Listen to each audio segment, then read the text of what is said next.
everybody. Welcome back again to the Breakthrough Real Estate Investing Podcast. Thanks for joining us. As usual, here with me again is Sandy McKay. What's up, Sandy?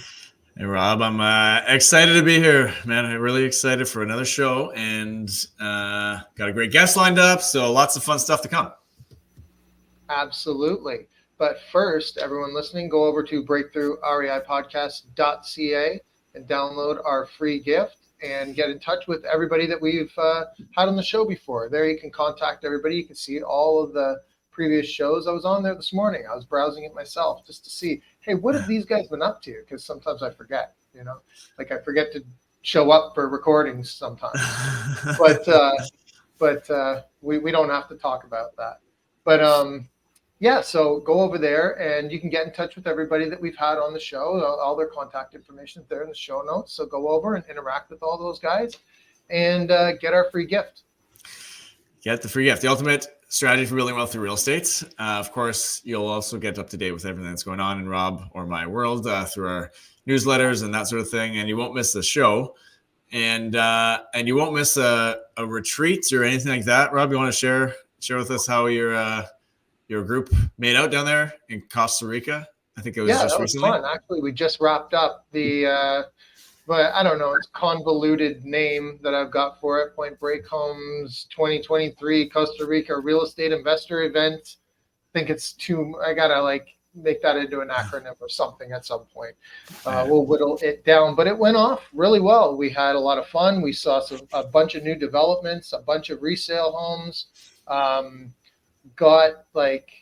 Went into the sales offices and just learned a whole bunch about the buying processes and legal stuff and all of that. So it went off really well. We didn't just leave it at that though. We had a bunch of fun events, like went to an ocean club one night. The other night we went on a sunset catamaran and a lot of people shouldn't have been left on their own probably after we got back from that, but all in all, it was a lot of fun. So if anyone's interested in doing something like joining us, I think what I'm going to do is actually cater a little bit to specific groups. If you've got 3, 4, 5, 6, 12 friends that want to come down and be involved in something like that,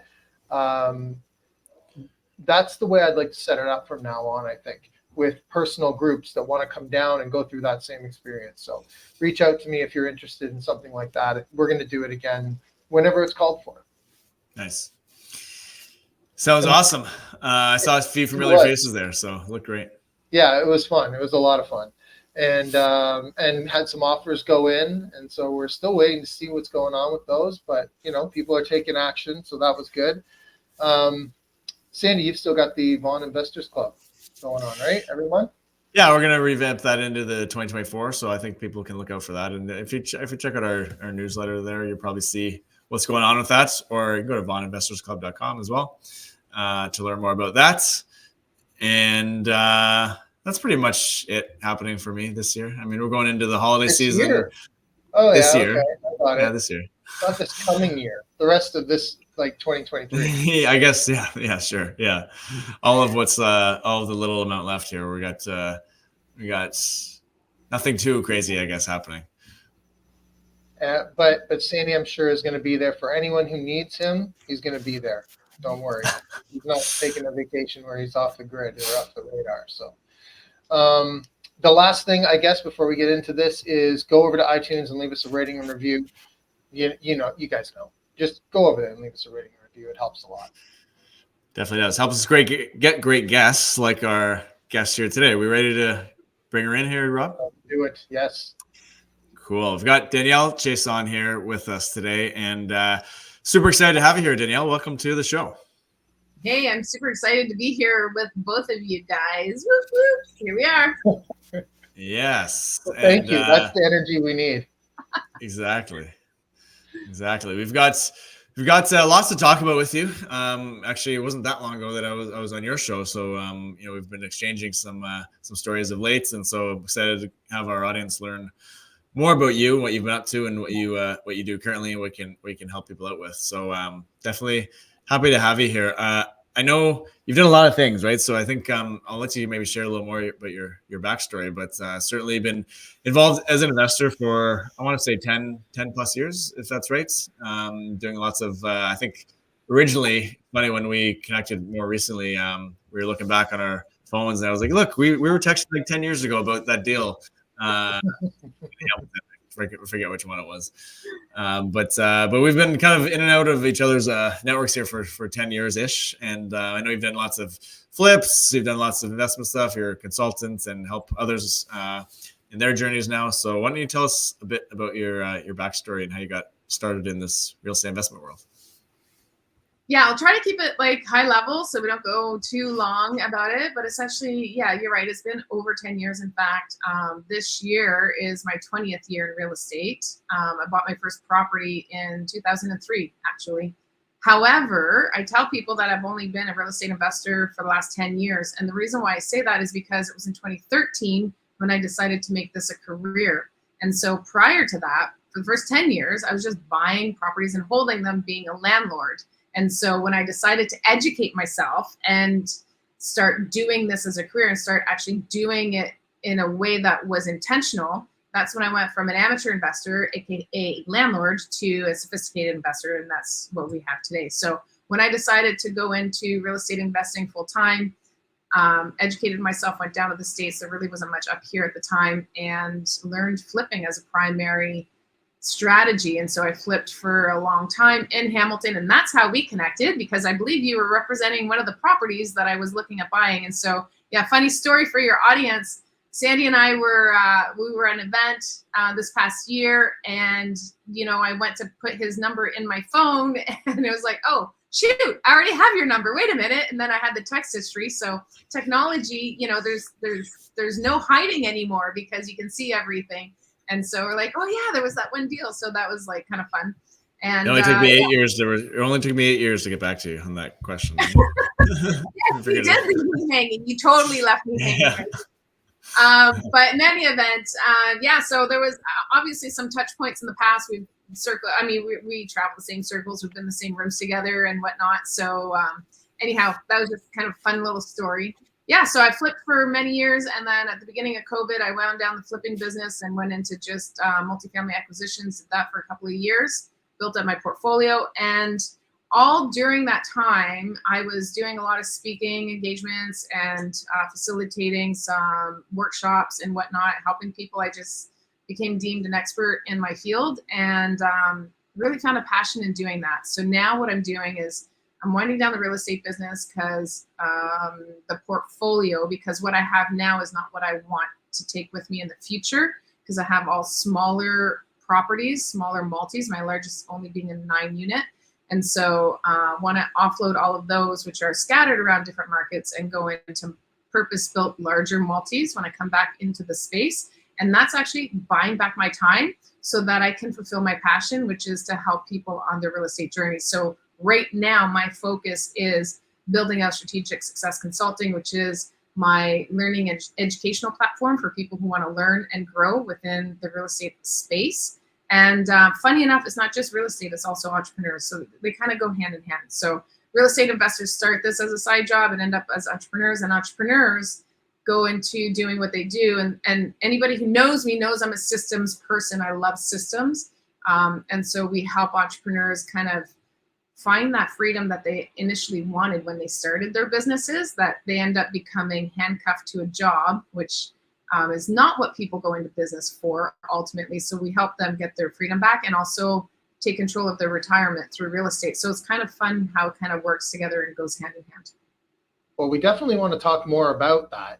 But I do want to go back a little bit and just touch on a few things that you mentioned earlier. And that is the first one being, okay, you said that you were more of, you used the term passive, I believe, to describe landlording, which I don't necessarily, know if if I consider that. Just be clear, I did not say landlording was passive, but I did say I was an amateur investor at that point, because landlords typically, I don't know, I can only speak from my own experience. So myself as a landlord, I thought I had it made, I had it all figured out, and thought I knew everything in the real estate investing world until I educated myself and realized I knew absolutely nothing. I knew how to buy a property and put tenants in, and I didn't even know how to do that well. So Well, yeah. let's talk about what sort of boosted you to educate yourself, right? So you said, and sorry, I think I did use the wrong word there. I apologize. But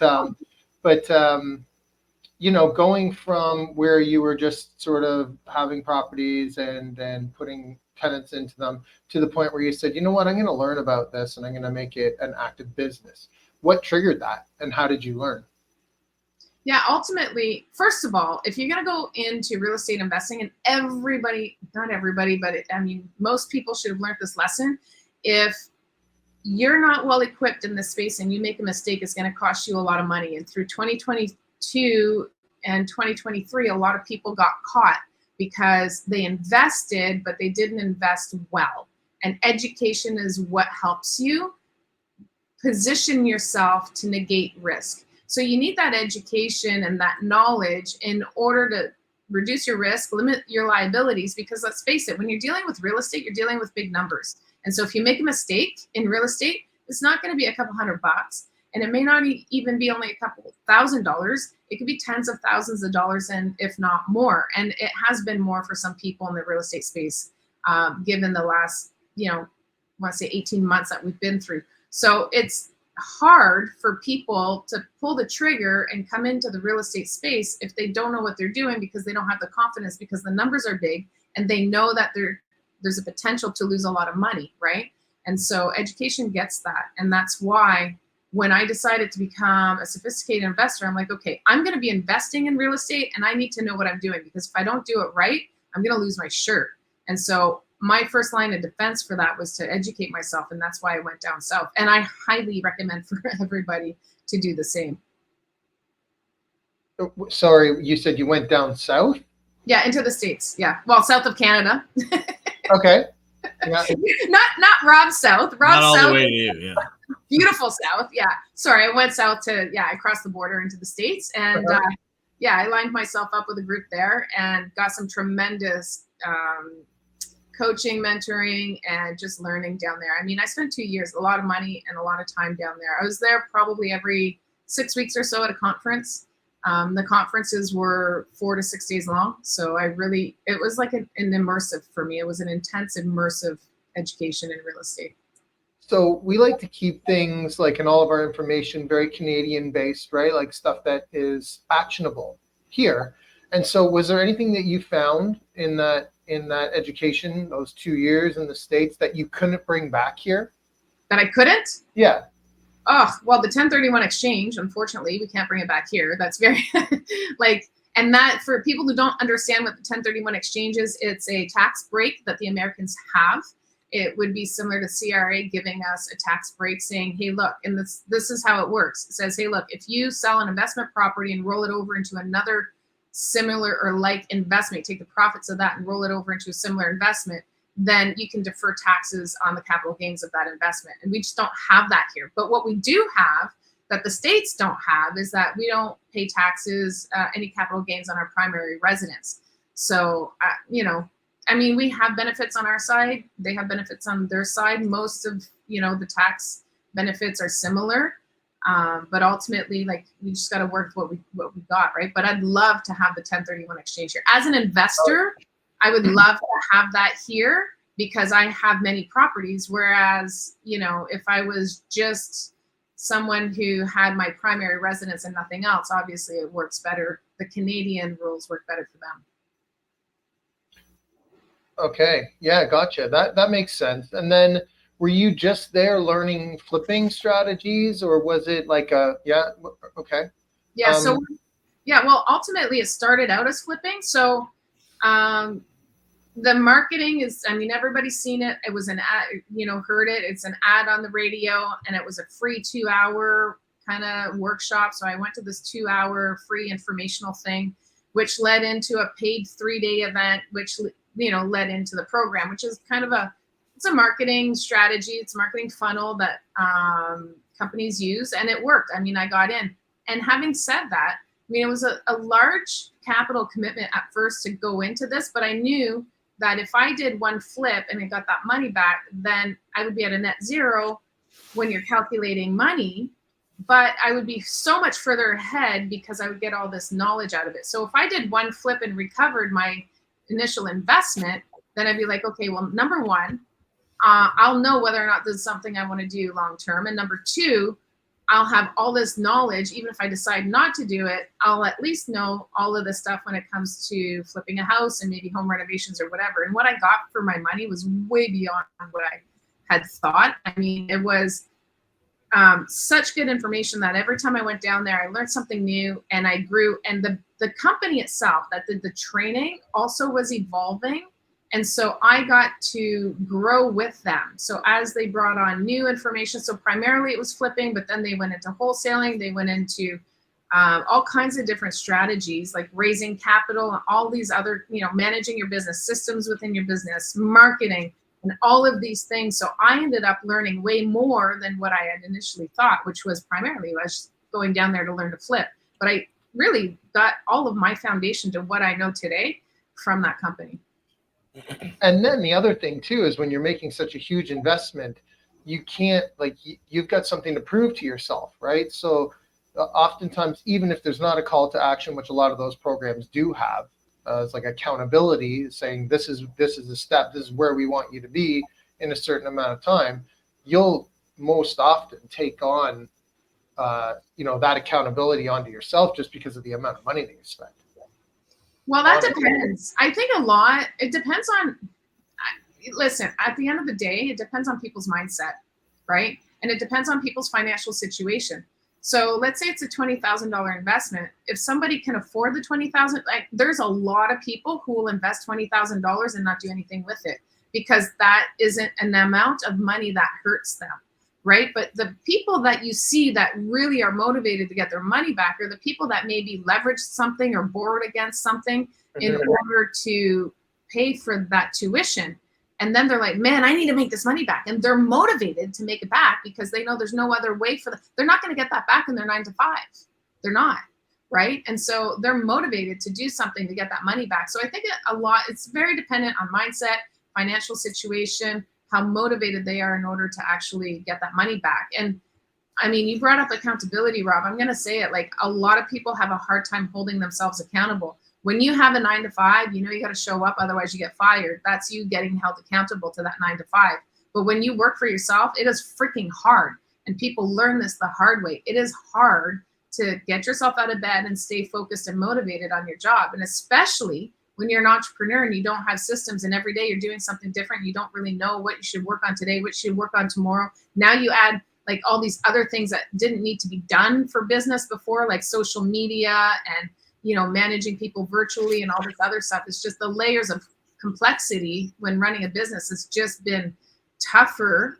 And how do people manage that? Because now there's this whole tech side of things too. You got to understand websites, CTAs, call to actions and marketing. And these are things business owners didn't need to know before or put time and energy into. So there's way more for them to have to manage. So as an entrepreneur, you wake up in the morning, you go, oh, what do I work on today?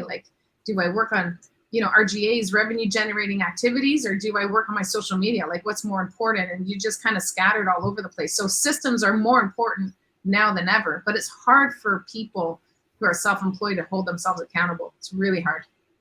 Yeah, especially when you have to do it over an extended period of time through different circumstances, through different life experiences and all that kind of stuff, right? Absolutely. Well, especially when everything can be justifiable. And this is a trap that people get into, is that you can justify anything. And in your mind, maybe you're justifying why I'm doing this instead of that. Maybe something in your life happens, I don't know, you have a child and they have a school play and it's in the middle of the day and you're like, well, this is why I want to be an entrepreneur. I'm going to go to the school play, but then you don't have the discipline to come back and do the extra hours of work that you gave up during that 9 to 5. And then you lose those hours and you'll never get those back. Right. So you can justify everything. And that's where it's a bit of a trap, because is it an excuse to work some people say, well, I didn't become an entrepreneur to work more, so they don't. And it's you can really get into that trap of excusing or giving yourself permission to and justifying things that maybe you shouldn't be justifying. Again, it's just really hard to hold yourself accountable. Yeah, and I could say I'm definitely guilty of that, especially like the first year down here where, it's really nice out every day and you forget that there's work that needs to be done as well. Um, I had a really good work discipline when I got here. So, it didn't go off the rails, but it does take a while to realize, hey, hey, I'm not on vacation anymore. I need to get back to work here. So, keeping yourself disciplined is definitely something that is tough to do. Yeah, and everybody's done it, right, Sandy? I know it's. Let's call them out. Sandy, what did you do? No, I'm just saying everybody's done it, right? Like I want your audience to understand, like if they're saying, yeah, that's me, I want you to realize you're not alone. We all go through that. You got to learn how to get through. Yeah, no, I like it because on this show too, we talk about challenges, and like we've had guests on here before where we go, what are the challenges that you had? And they go, I just can't think of any, I've done so well and everything is so great. And all of your listeners should reach out to me so that I can help them. That's a lie. I'm just going to say that. Absolutely. So, and since we're going to bring up the topic, let's talk about some of the challenges that you've faced. Oh gosh. Me, I'm my biggest challenge. That's for one. And like I said, like for anybody listening, like I'm going to tell you, it's just part of the journey. When it's hard and it's freaking hard, that's okay because that's just part of the journey. Just get through it.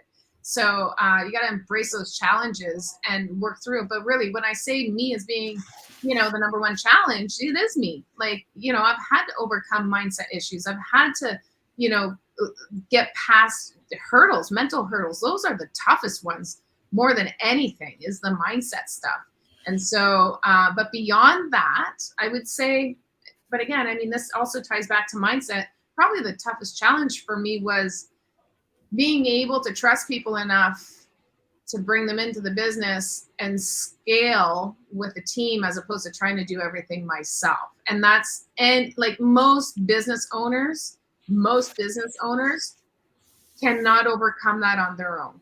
They just have because what happens, even just hiring somebody, never mind partnering, but just hiring somebody where you're still maintaining control of everything, but you bring somebody in and they're not doing it to the level or to the expectations that you would do it, then that's a hard pill to swallow because your business is your baby. And again, where everything's justifiable, it's like, well, no, they're not good enough. They're not doing it the way I would. And I can't put my name on this. I can't put this out, whatever it is. And so you let them go. But ultimately, you have to be okay with 80% of what your expectation would be if you did it yourself when you hire people, because 80% is more than good enough. It's just as business owners, and especially, type A personalities, we're very like, we want everything done a certain way. We want to make sure it looks good because there's pride there. And so people come in and they're doing their job. They're only going to run it at about 80% of what we would. They're not going to go as fine detailed. They're not going to look it over. Like done is better than perfect. Here, the boss wants this, you get it done, right? And you got to be okay with letting that go out. I'm going to tell you, that last 20%, the only person that notices the difference is you, the business owner. Like it is so minor, but we just get caught up in that. So then what happens is a business owner hires somebody. Nope, not good enough. Hire somebody else. And then that person struggles, like, forget it. I'll just do it myself. It's quicker to do it myself. And so they don't train that person. They don't even give them the time in order to learn the job well. And so the business owners ends up doing everything themselves. And I'm going to tell you, it's not a pleasant life for most because it's hard when you're doing it on your own. You're doing everything on your own. So I think the hardest part for me was trusting people that I brought into the fold and delegating and starting to let go. I mean, that was the hardest part. And I find this also to be the hardest part for the people that I coach. But you know what? At the end of the day, that's a me issue. You need to deal with that internally. And you need to get over that if you really want to find a lifestyle as a business owner, because otherwise you're going to be doing it all yourself. And then the other sort of side to that too is that if you are hiring someone, that means you're taking the time to put the processes in place, like you said, to train them. And then if you're doing that on top of not letting them take their role and taking it back, it's like triple the work that you would have had in the first place, really. Yeah, 100%. And it's time, capital, and resources to hire and train somebody. Time, capital, and resources. Like, it is not a small feat to hire people. It's painful. But here's the problem, Rob, that people get into when they're hiring people, is that they're waiting too long to hire someone when they need them. And I always tell people, like, if the thought crosses your mind, should I hire an admin? Yes, you should have done it probably 2 months ago. If the question pops up in your mind, it's already too late. You should have had already somebody on your team. And so, and there's a process. There is a process of onboarding somebody. And when, even before that, before you're onboarding somebody, you almost need to define what that role is and what you need them to do. And the problem is that as the business owner creating a new seat within your organization, you actually don't know what that person is going to do. And so when you hire the first person, you're all over the place because you haven't gotten anything figured out as to what they're going to do. And it's not a pleasant journey for the person you hired. And so I always say it's typically a rule of 3, where it's going to take 3 hires to settle before you figure out that new position. And it's not your fault, their fault. It's just part of the process. Again, I don't like right and wrong or your fault, my fault, whatever. Like, I don't like that blame game. It's just part of the process, because when you hire the first person, then you start realizing, okay, these are the types of things that I'm going to start giving to them. Great. But they're all over the map. There's no systems. You don't even have their email address set up. You don't know where they're going to be filing on their online, like what access you're giving them to the resources you have. And like, so it's a bit scattered and it just doesn't work out. It doesn't feel good for them. They either quit or you fire them because they're not performing. Well, they're not performing because you didn't train them right, because you didn't know what you were giving them to do in the first place. But when you do the second hire and the third hire, now you've got something. And so most business owners, they hire, it doesn't work the first time. They go, yeah, it didn't work. It just doesn't work. Nobody can do it like I can. Well, that you're lying to yourself. Of course they can. Like, think about this. Like, take a step back for a minute and just put a little bit of thought into it. Can somebody else do what you're doing? 100%. Everybody's replaceable. So when you say, oh, they can't do it as good as I am, that's just BS. It's okay. You have to get organized in order to make that onboarding process streamlined and be clear on what your expectations are for that person. Sorry, I feel like I went on a tangent. Sorry, I feel really passionate about this. You did. It's great. Yeah, it's perfect. I mean, we want people to talk about the things that they know and the things that they're excited about, right? And that way, the people listening can feel that passion. So for sure. I was trying to remember if anyone's ever. I don't know if anyone's ever said it's an obvious one in a way, but I don't know if anyone's ever said they were the biggest challenge. It sounded like a new one to me, Rob. We get a lot of the typical investor ones. Like, it is pretty much the root of everyone's challenges. Always stems from them in some way, shape, or form. So kudos for you to actually acknowledge that. I think a lot of people, they can't quite get that far, that it's their problem or their fault, or And so well, I think actually, I mean, the other thing too, though, is that a lot of people do say that mindset is one of their biggest challenges. Sure. Yeah. So. It's the root of all of it, for sure. When you say that, though, do you have any tips maybe for people to overcome those mindset challenges they might run into? Yeah, at the end of the day, if you feel your mind poison, you're going to get poisoned, right? And so what you want to do is you want to fuel your mind the way you fuel your body with healthy stuff. And so if it's a mindset issue, or you want to start like thinking more positively or seeing, the silver lining behind things, like you really start to have to put yourself in a position where you're feeding your brain more positive thoughts. And so again, coming back to the original group that I started training with, I ended up buying into the program, and then I ended up enrolling into what they call the Inner Circle program, where I had a one-on-one coach for a year. And I was going through separate, I was just like, let's see, let me get the date straight. So I enrolled in August of 2013, January of 2014, right after, it was actually during the holidays. I had left my life partner, who I have 3 kids with. And so, I mean, I was devastated. It was probably one of the lowest times of my life. And so here we are 6 months into this, and I enrolled in the Inner Circle program in October. So actually I was only about 3-4 months into the program. I remember it was March of 2014 when he said, you know what, Danielle, I can't coach you anymore. This is what I need you to do. he had, and for anybody listening, this was a massive one for me. So Napoleon Hill has a tip of the day or something like that. It's an email that he sends every day, or Napoleon Hill is dead, but the organization has survived, thank God, because honestly, I mean, it's done everything for me. So feed your brain with good, positive thoughts, like mind-changing thoughts. And every day I looked at this email, I subscribed to this email list, and it was Napoleon Hill's thought of the day. And so you can go on the website, figure out where you download it. I don't know where at this point, but I do know they still send them out. And I would read these and it was almost like it was speaking to me. And it really just kind of helped reset my brain. But that was the beginning of me feeding my brain with healthy stuff.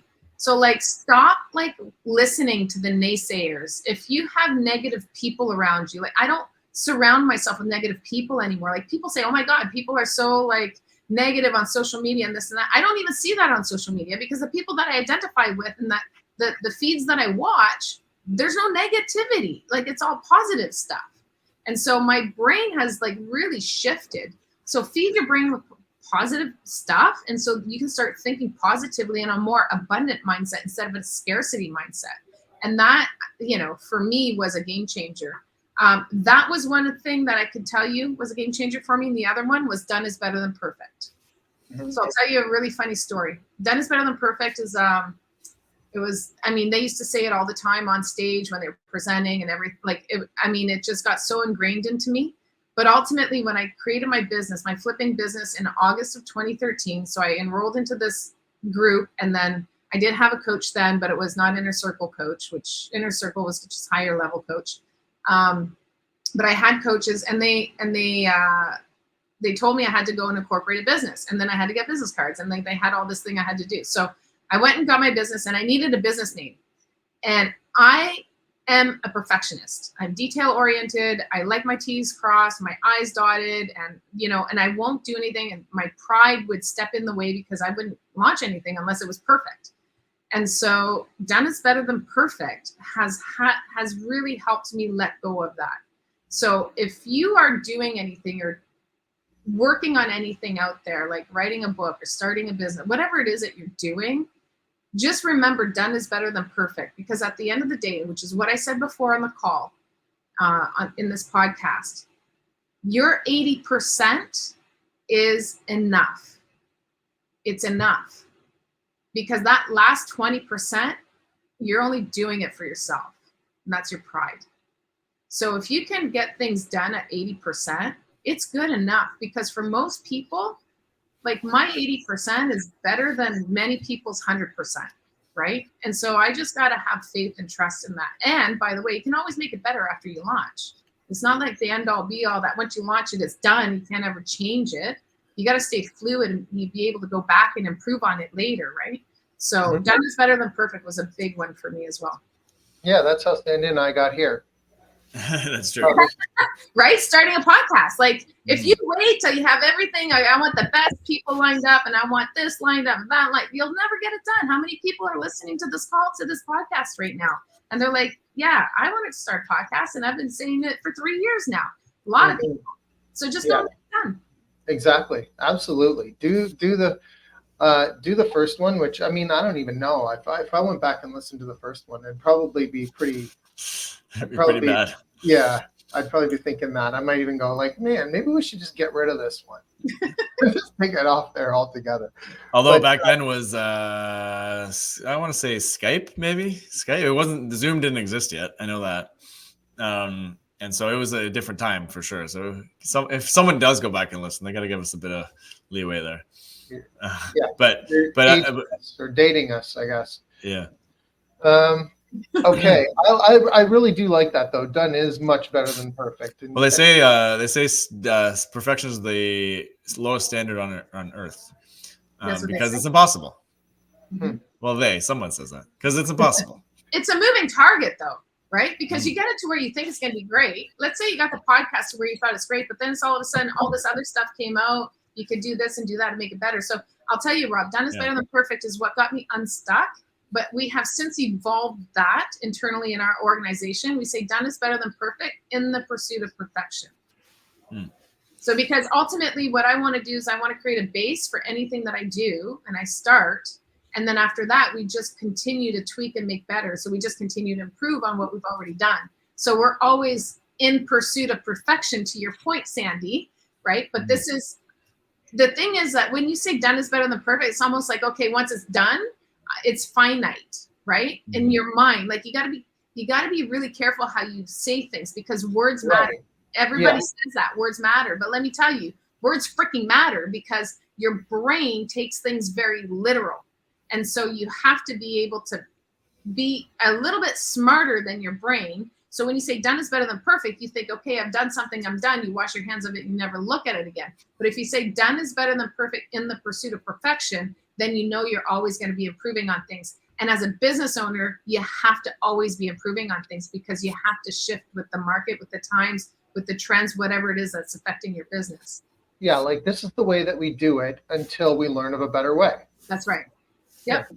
That's right. Well, that's where that 80% person that gets it 80% as good as you do the first time, right? And so the second time they might get to an 85, 90. The 100th time they might get to 120% better than you would have done, but now they're better at it than you are. Like, you have to let that process take place, right? The only way to let that happen is for them to, unless you're hiring someone that's, you're paying that top dollar for someone that's a already proven talent, which is not a typical early phase business move, right? So you're usually hiring someone that's potentially talented, and so you got to let them build on that potential. You can't just block them out from that by doing it all yourself. So I agree with that for sure, 80%, and then let them prove to you that they can get to 100+% over time. Absolutely. That's the goal, right? But that 100% is like, that's a moving target, like you said, Sandy, right? Like, because it's perception. Like, what is 100%? My 100% is different than your 100%. That's different than Rob's 100%, right? It's too subjective. And so, like, at the end of the day, just work within your own reality, but keep moving forward. And if you're trying to do things at 100%, you're not going to be moving forward. You're going to be spinning your wheels in the mud. Danielle, would you now, like, you've grown a lot of on the business side of things, and I know you've done a lot of different versions of investing, but if you were going back to early, like 2013, let's say, where you really were starting out investing full on, would you pursue the flipping path again? Or if someone was starting maybe in flipping today, would that be something you recommend, or would it be, or what would you have done differently maybe back then as well? That's a lot of questions. No, it is a lot, and I can unpack that. No worries. So 2 different questions. I would not change it for a minute. I'll tell you why, because what I learned when I was flipping is invaluable. I mean, that's called experience, right? I was on the job sites. I've got steel-toed boots. I've got my Carhartts. By the way, my boots have hot pink laces, so I had to have a little bit of fun. I didn't do a whole lot of hammer swinging. I did do some demo, and I'd run my demos, actually, the way I ran the demo jobs, but just because it's kind of fun to be a little aggressive sometimes.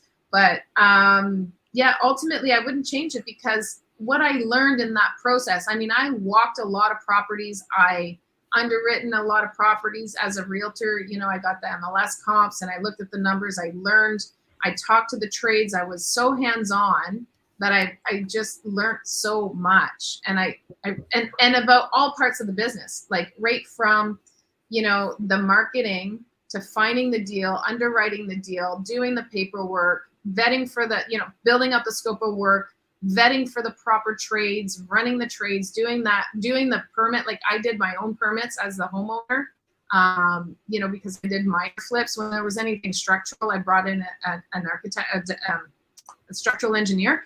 But ultimately, like, I designed my own permits.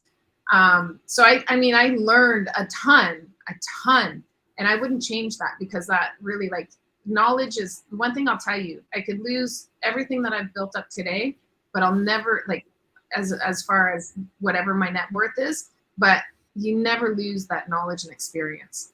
And that knowledge and experience, this is why they say, like, you could make a first million and lose it, and it might take you a long time to get that first million. But if you lose it all, you can do it in half the time to get it back, because you have all that knowledge, right? And I loved it. I mean, I love real estate. I love it. Like, I wouldn't change it for the world.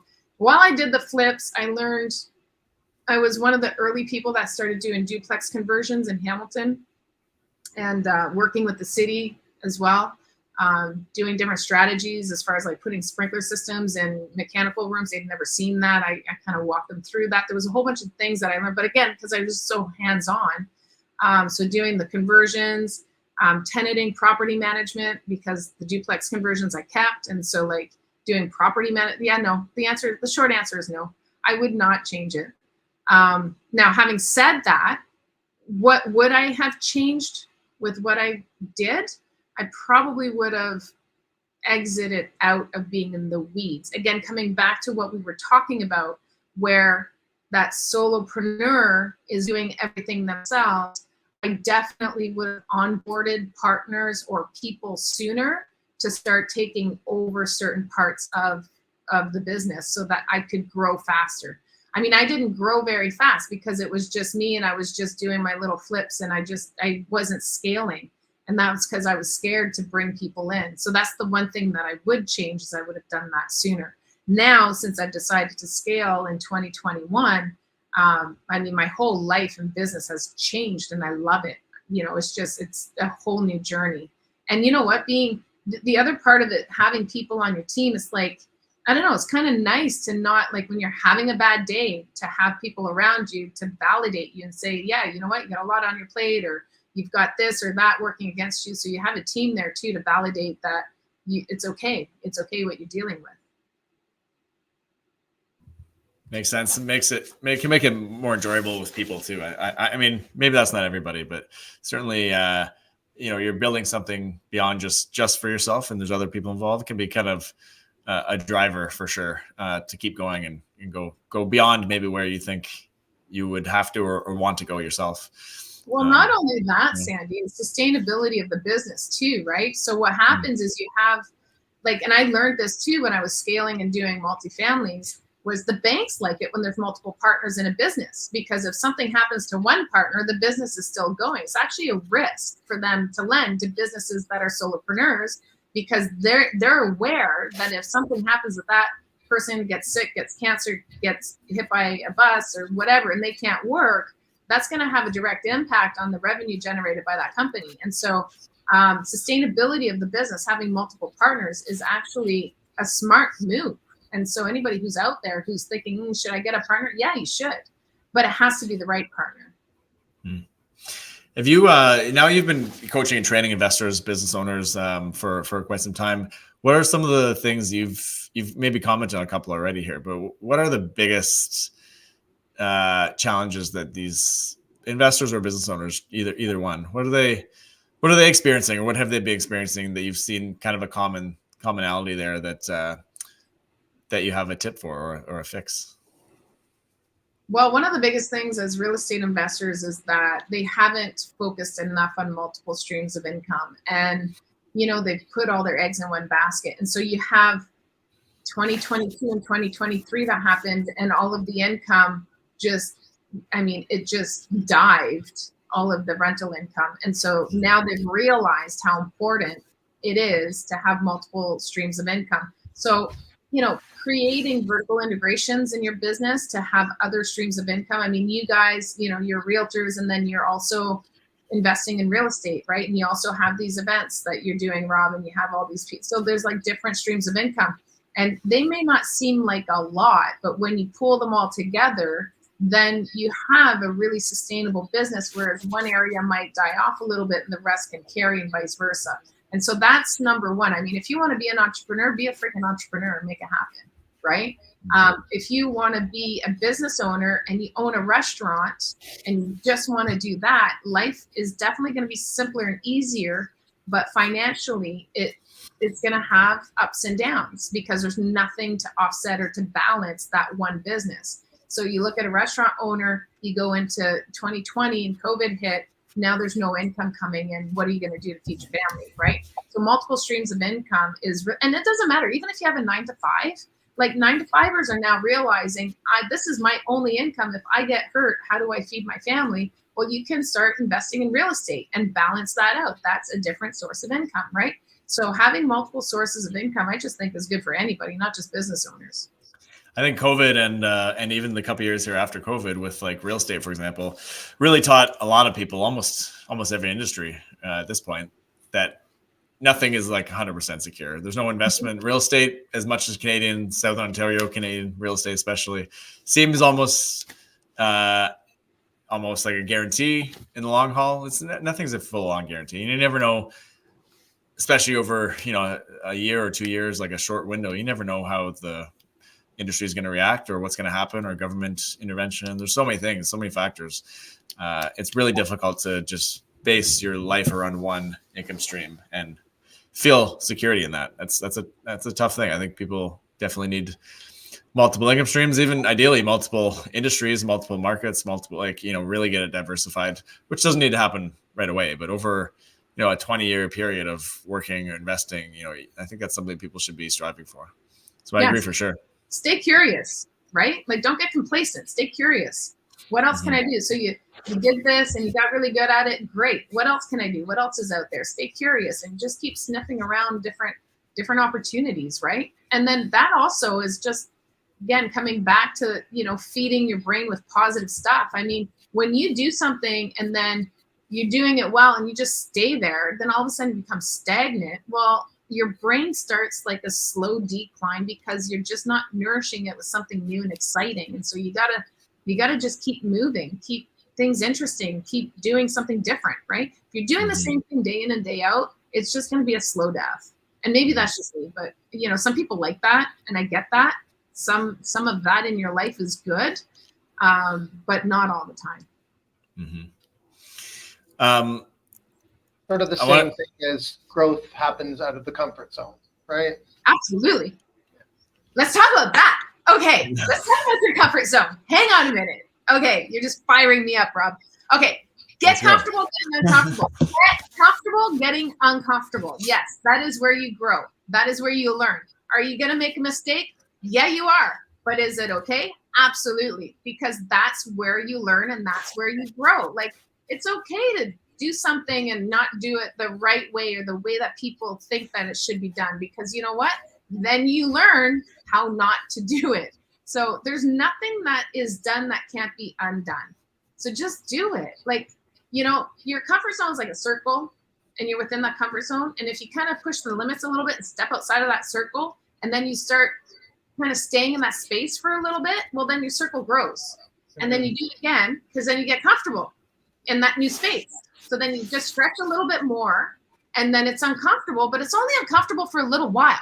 So you're again in this space and it's out here, and then all of a sudden it becomes comfortable. And now your circle gets a little bit wider.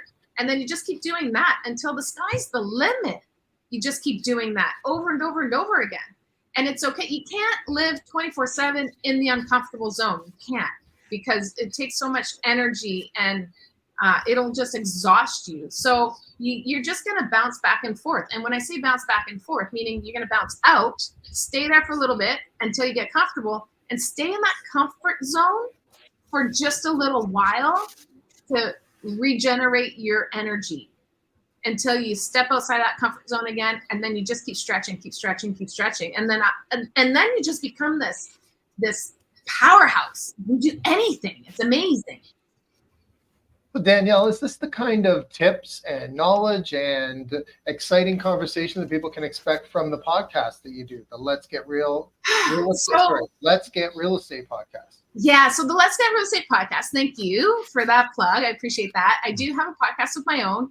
I do talk a little bit on the podcast, but really it's not about me, it's about my guests that bring on. And I really just leave the mic to them. And so I just validate a lot of what they say or regurgitate it maybe in my own words. But truly, it's just all about my guests. And my guests are, so like the Let's Get Real Estate podcast was born because from me going on stage, people come up to me and they think I walk on water or something like that. And it I get so flabbergasted because I'm like, look, I'm an East Coast girl that grew up with nothing and secondhand clothes and holes in my shoes. Like, I am no better than anybody else. And you could be the one that's up here. So like, I am no different than anybody. So what I wanted to do is showcase people, real people doing real estate is the tagline. And so we just bring in people and show, okay, this is the journey. This is where they came from. And this is how they built what they do. And this is how they do it. And so that way I want to empower people that are listening to the podcast and your listeners too, to say, hey, look, you can do it too. Because a lot of people want to do it. But here's what I'm going to tell you. Real estate, there's two sides to every coin, right? Everybody thinks real estate is sexy. Yeah, it is. But it's really messy too. And so you got to know that it's a lot of work and it's not easy. It's hard.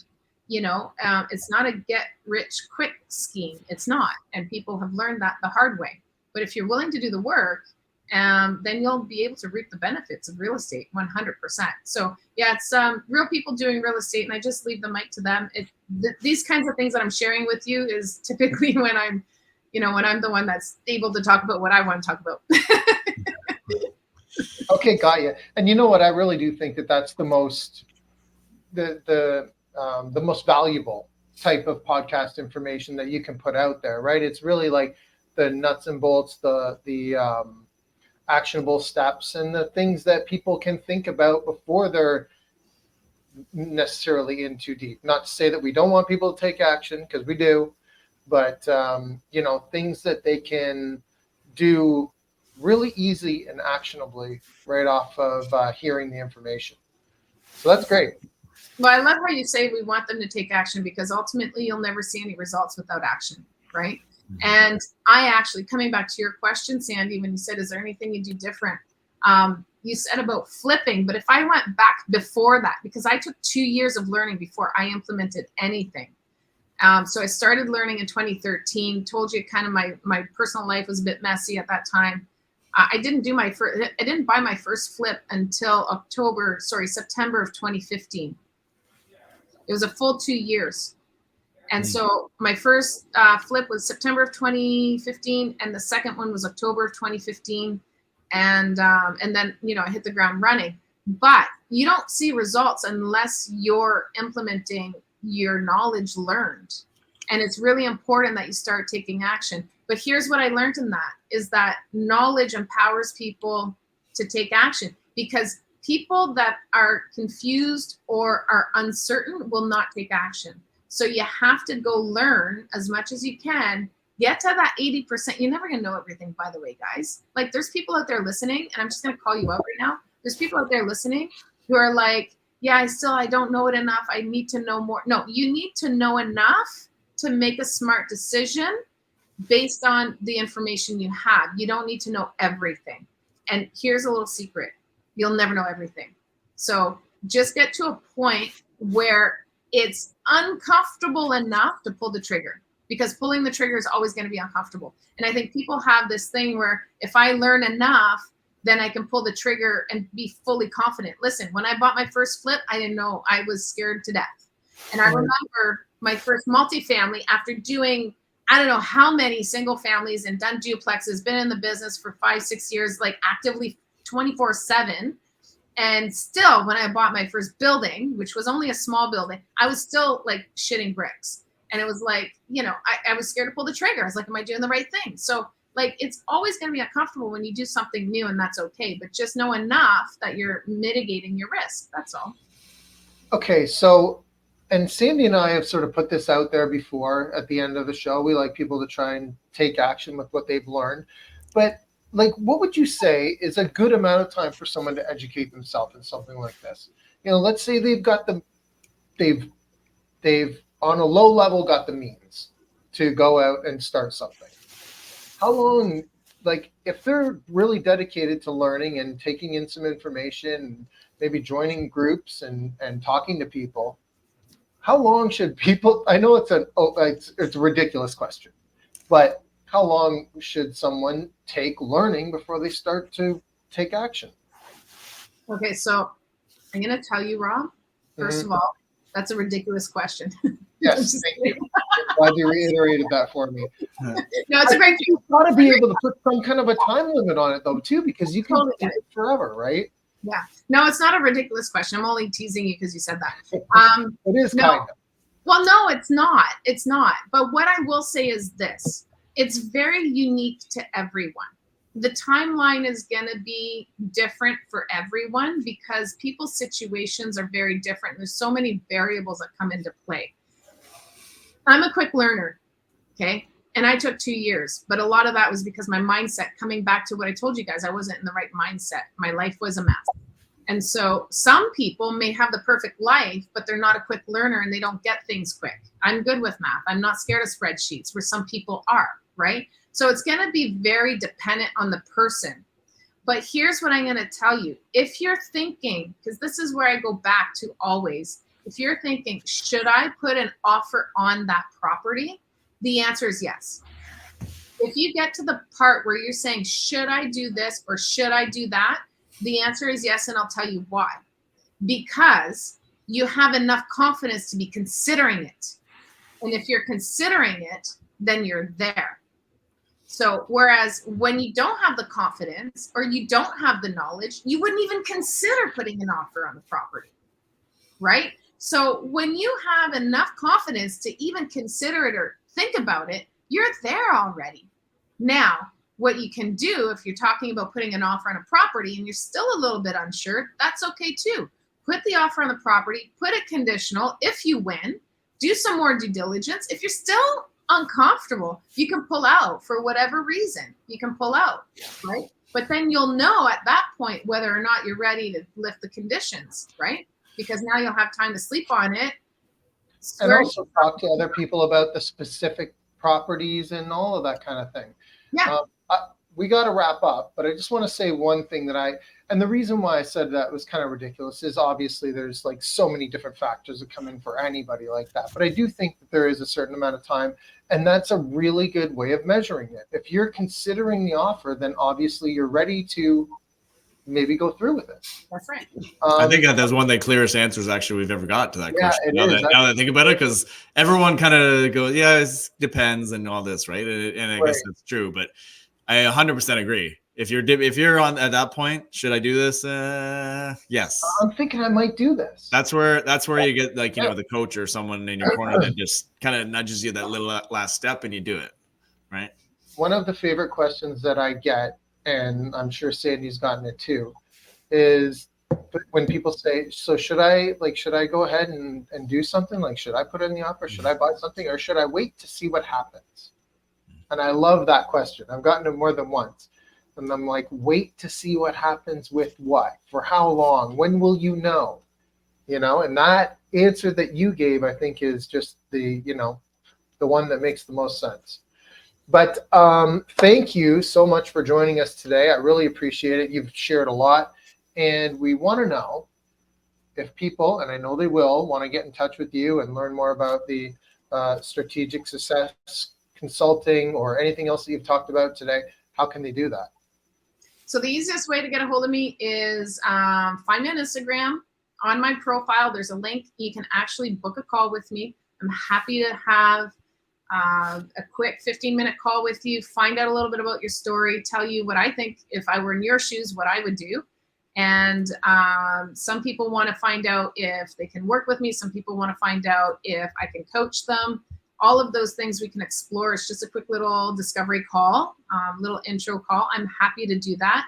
And if I can't help you, if you have a struggle, and if I can't help you, it's a pretty good chance I can point you in the right direction to somebody who can. So I'm all about people helping people, elevating and growing together. So if you go to my Instagram, click on the link in my bio and find the link that says book a call. Now that's very intimidating for a lot of people, and I get that. So you can also shoot me a DM on Instagram and I'll also reply to that. Or you can come to my monthly networking events. If you're local in Southern Ontario, we do monthly networking events in Oakville every third week of the month, and they're called the Strategic Entrepreneur Networking Events. But again, if you follow me on Instagram, you'll see all of the links and the information for those, and you can come meet me at an event. And what's better than shaking my hand? Oh, that sounded terrible. No, what's better than shaking hands with somebody you meet? So that sounds terrible. It's much more. No, we know what you mean. It's better. It's a lot more beneficial to talk face to face. 100%. And you know what? Like, I will tell you, the reason why we started these networking events is because Networking was a massive, massive launching pad to my business.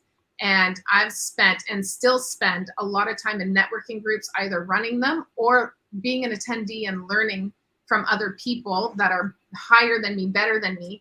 And so I'm constantly going to these conferences and stuff, but like just meeting people, shaking the hands with those people and growing that way. And you know what, when you go to these events too, you're around the right mindset of people when you go to the right events. And again, coming back to like feeding your brain with the positive kind of vibes that you're supposed to be feeding your brain in order to get to where you want to be and become that person you want to be. You really need to get out of your house, out of your office, and kind of start shaking the hands with the people that you want to become. Mm-hmm. Yeah, absolutely. I like it. We're going to have all of Danielle's contact info and the Instagram that she mentioned on the show notes. So if you're driving right now, just wait till you get home. Go in there and click on those links and you can get in touch with her. Sandy, how can people get in touch with you? Instagram, social media is probably the easiest as well. It's Sandy McKay, or it's Sandy McKay, or Sandy at McKayRealtyNetwork.com. Perfect. People can reach me at rob@mrbreakthrough.ca.